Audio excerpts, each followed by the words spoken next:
Nursing carries basically उसको बोलते हैं अर्ली चाइल्डहुड कैरीज। मतलब जो इन्फेंसी में छोटे बच्चे होते हैं 0 to 3 इयर्स के, जो बच्चों के दांत आते हैं वो 6 मंथ्स में पहले दूध के दांत आते हैं जो स्टार्ट होते हैं, और लगातार 3 इयर्स की एज तक बच्चों के दूध के दांत आ जाते हैं। तो ये जो दूध के दांतों में अर्ली एज में जो कैविटी होती है, दांतों की सड़न होती है, that is basically nursing bottle carries. उसको मिल्क बॉटल कैरीज भी बोलते हैं। जनरली छोटा बच्चा तो पहले दूध पे ही रहता है, तो ये दूध की वजह से मोस्ट कॉमन कॉज है कि शुगरी मिल्क जो लिया बच्चे ने अपनी छोटी, मतलब ये इनिशियल स्टेज में, तो वो जो दूध के दांतों में सड़न होती है, that is nursing bottle carries.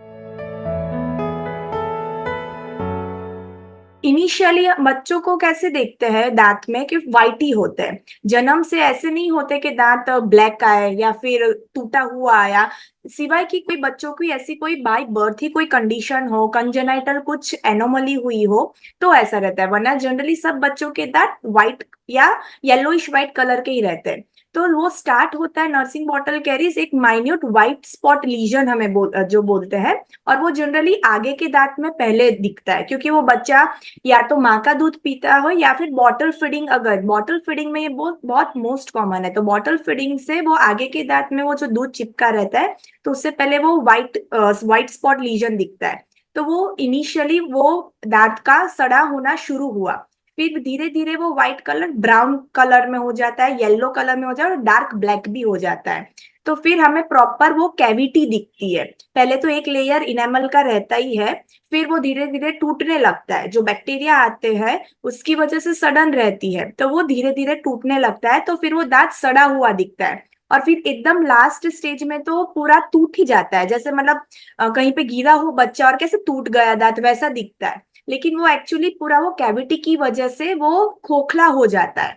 और फिर वो सिर्फ अंदर के मूल्य ही रहते हैं, जो बाहर हमें दिखता है वो तो सिर्फ वो क्राउन या कैप बोलते हैं वो होता है। और मसूड़ों के अंदर उसका पूरा मूल्य रहता है। तो वो सड़न होती है वो बाहर से, तो इनिशियली व्हाइट दिखता है, फिर ब्राउन या येलो होगा, फिर ब्लैक होगा, और वो लास्ट स्टेज में टूट जाएगा। फिर ये आगे बढ़ के एब्सेस या पस पस भी हो सकता है, और ये सड़न पस वो अंदर जो मसूड़ों में पहुंची और अंदर की हड्डी में पहुंची, उसकी वजह से परमानेंट दांतों को भी नुकसान होता है। तो ये आगे के दांत में दिखा, फिर पीछे के दांतों में जो दो दांतों के बीच होता है वो दिखता है, या फिर गाल के साइड के जो दांत रहते हैं। जनरली नीचे के दांत में कम सड़न होती है, नीचे के आगे के दांत जो रहते हैं ना, वो प्रोटेक्टिव रहते हैं। मतलब वो सलाइवा जो थूक या वो रहता है उससे क्लींस हो जाता है, हमारी टंग से क्लीन हो जाता है। लेकिन जो ऊपर के दांत रहते हैं बच्चों के, वो कॉन्स्टेंटली वो मिल्क के फ्लो की वजह से वहां पे दूध चिपका रहता है, तो उसमें सड़न दिखती है। फिर बच्चा जैसे शुगरी डाइट मतलब चॉकलेट्स वगैरह ज्यादा खाता है, तो वो पीछे के दांतों में भी शुरू हो जाती है सड़न। इनिशियली तो सिर्फ मैंने बताया वैसे ही दिखता है, लेकिन वो पेरेंट्स को दिखना चाहिए कि अच्छा व्हाइट स्पॉट कुछ हुआ है, मतलब ये सड़न की शुरुआत है। तो वो जनरली व्हाइट ब्राउन ब्लैक और फिर पूरा टूट जाता है या फिर पस हो जाता है। मेन कॉज होता है कि यही जो बॉटल फीडिंग जो रहता है, और बॉटल फीडिंग भी नाइट फीडिंग, मतलब रात में अगर जो बच्चा दूध लेके सो जाता है, तो वो मेन कॉज है। और ऊपर से अगर मिल्क में हम शुगर ऐड करते हैं तो और कैरियोजेनिक हुआ, क्योंकि शुगर क्या रहता है दांतों में चिपका रहेगा, तो वो जो बैक्टीरिया होता है, जो बैक्टीरिया मेन जो ये नर्सिंग बॉटल कैरीज करता है वो स्ट्रेप्टोकोकस म्यूटेंस रहता है। तो वो स्ट्रेप्टोकोकस म्यूटेंस का मेन जो फूड रहता है वो शुगर ही होता है। तो वो दांत के ऊपर के मतलब जो शुगर दिखती है वो उसका फूड रहता है, और उससे वो एसिड बनाता है। जैसे ही एसिड बनता है, तो वो एसिड की वजह से हमारे दांत में सड़न शुरू हो जाती है। दांत में इनेमल, डेंटिन और पल्प ऐसे 3 लेयर रहते हैं। तो सड़न की शुरुआत होती है इनेमल से। इनेमल में एसिड बना वो बैक्टीरिया और शुगर की वजह से, तो वो खोखला हुआ।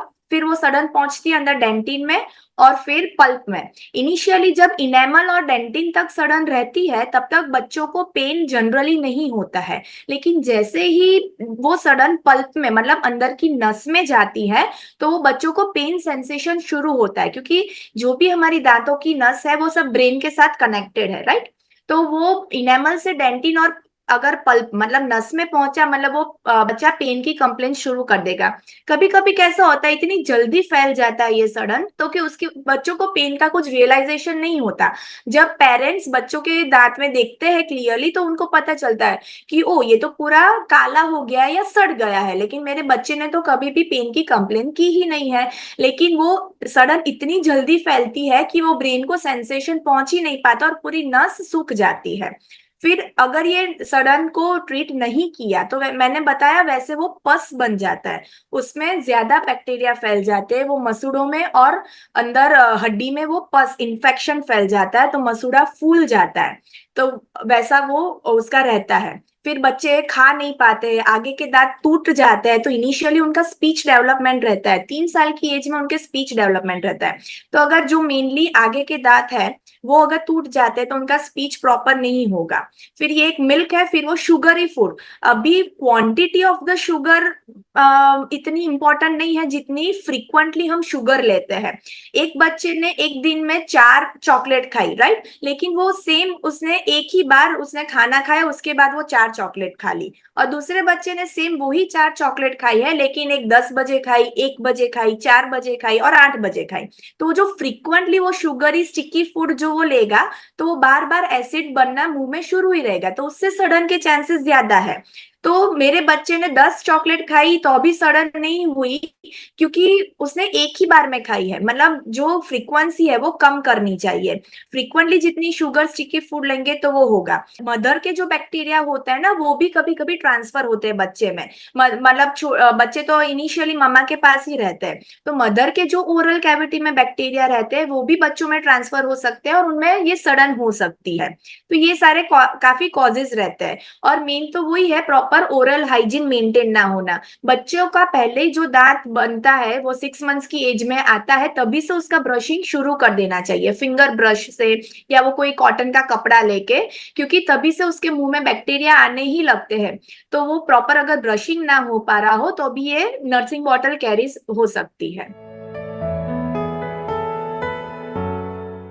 अगर इनिशियल स्टेज में ही दिख गया पेरेंट्स को कि राइट कि ये कुछ ब्राउन ये जैसा दिख रहा है, और इनिशियल वो अगर इनेमल या डेंटिन तक ही सीमित है वो सड़न, तो जनरली पीडियाट्रिक डेंटिस्ट क्या करते हैं, वो सड़न निकाल देते हैं, क्योंकि अभी नस तक पहुंची नहीं है। और उसमें सीमेंट हम कर सकते हैं, जैसे ग्लास आइनोमर सीमेंट, कॉम्पोजिट, ऐसे दांतों के कलर की ही सीमेंट आती है, तो वो सीमेंट लगा दी। लेकिन अगर नस तक सड़न पहुंच गई है तो हमें वो नस की ट्रीटमेंट, जिसे रूट कैनाल ट्रीटमेंट कहते हैं, और जो बच्चों के दांत में होता है उसे पल्पेक्टोमी कहते हैं। रूट कैनाल ट्रीटमेंट करनी पड़ती है और फिर उसके ऊपर कैप देनी पड़ती है। और अगर पस हुआ, ज्यादा ही सडन है, बहुत ही मतलब बच्चे ऐसा है ही नहीं, हमने एक्सरे में देखा कि मूलिया भी निगलने लगा है, तो फिर लास्ट ऑप्शन होता है वो दांत निकाल ही देना, दूध के दांत, क्योंकि परमानेंट दांत उस जगह पे आने ही वाला है।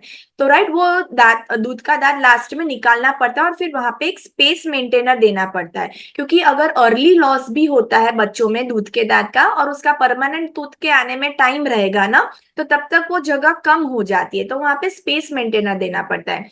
तो जितनी जल्दी हमें दिखे सड़न, उतनी जल्दी ही वो ट्रीटमेंट ले लेनी चाहिए, तो कम से कम ट्रीटमेंट में, कम से कम कॉस्टिंग में वो स्टार्ट हो जाए। जो भी प्रोसीजर है, जैसे अगर हमने सीमेंट भरी, जो हमने दांत के कलर की सीमेंट भरी, वो कोई भी एनेस्थीसिया के बिना कर सकते हैं। लेकिन जो नस की सारवार होती है, रूट कैनाल ट्रीटमेंट अगर करनी पड़ती है, तो हमें उसे लोकल एनेस्थीसिया में करना पड़ता है। मतलब जिस दांत की हम सारवार कर रहे हैं उस दांत के वहां पे ही हमें उस वर्क को बेभान कर देना पड़ता है, लोकल एनेस्थीसिया की, मतलब वो इंजेक्शन आता है वैसे। लेकिन अभी 3 4 5 साल के बच्चे बहुत इतने कोऑपरेटिव अगर नहीं रहते हैं, नहीं ट्रीटमेंट करवाने देते हैं, तो हमें कोई फार्मेकोलॉजिकल मेथड, जैसे कि कोई सीडेटिव कोई ड्रग दे के करना पड़ता है, या फिर लास्ट ऑप्शन है पूरा बेभान करके, जिसे बोलते हैं जनरल एनेस्थेशिया। तो लोकल एनेस्थेशिया में अगर पेशेंट करवा लेता है, बच्चा करवा लेता है, तो वेल एंड गुड। तो उसमें ऐसा कोई पेन नहीं होता, वो जितना वो वैक्सीन लेने जाता है और वो इंजेक्शन लेता है, बस वही उतना ही पेन उसके मसूड़ों में जब इंजेक्शन लगता है वही रहता है, फिर कोई पेन नहीं होता। लेकिन बच्चा कोऑपरेट नहीं करता, तो फिर उसे वो शीशी सुंघा के बेभान करके करना पड़ता है। प्रिवेंशन है कि बॉटल फीडिंग जितना बने, वैसे तो कोई कोई भी पीडियाट्रिशियन ना ही बोलता है कि बच्चों को बॉटल फीडिंग नहीं ही करवाना चाहिए। और अगर बॉटल फीडिंग करवा रहे हो तो उसमें वो शुगरी मिल्क या शुगरी सिरप लिक्विड ना दे बच्चों को। जैसे ही बच्चा अगर दूध पी लेता है, अगर बच्चा माँ का दूध भी पी रहा है, तो तुरंत फिर उसको पानी पिला दो या फिर उसके दांत को साफ कर दो। फिर उसको शुगरी स्टिकी फूड कम करो, फ्रीक्वेंसी कम करो। अभी बच्चे हैं वो तो मानने वाले हैं नहीं चॉकलेट खाने में, तो उनका एक टाइम सेट कर दो कि जैसे अगर आपने आज संडे रख दो एक टाइम कि चलो फिक्स संडे आपको चॉकलेट्स मिलेगी। फिर मैंने बताया वैसे फ्रिक्वेंटली नहीं देनी है उसको चॉकलेट खानी है, तो जैसे उसने दोपहर का लंच ले लिया 12 या 1 बजे, फिर उसको चॉकलेट दे दो, फिर तुरंत उसको ब्रश करवा दो या फिर कुल्ले करवा दो।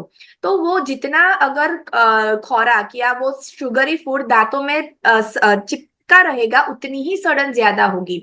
तो प्रॉपर ब्रशिंग, फ्लोरिडेटेड टूथपेस्ट जो आते हैं बच्चों के स्पेशल होते हैं कि वो फ्लोरिडेटेड टूथपेस्ट से ही ब्रश करें, प्रॉपर सॉफ्ट ब्रिसल का टूथब्रश और वो फ्लोरिडेटेड टूथपेस्ट पे से हम ब्रश करवा सकते हैं। फिर हम उसका प्रिवेंट कर सकते हैं, फ्लोराइड ट्रीटमेंट आती है, तो वो टॉपिकल फ्लोराइड फ्लोराइड एप्लीकेशन से भी हम आगे दांतों की सड़न ना हो उसको हम रोक सकते हैं। प्रॉपर ओरल हाइजीन मेंटेन करवाने को बोल सकते हैं। और फिर ये मैंने बताया वैसे मदर को भी समझाना चाहिए कि धीरे धीरे उसके बॉटल फीडिंग की आदत छुड़वाए। प्रोलॉन्ग बॉटल फीडिंग भी अच्छी नहीं है। या फिर वो पेसिफायर अगर यूज करता हो तो उसको हनी में डिप करके या शुगरी कोई लिक्विड में डिप करके बच्चों को ना दे।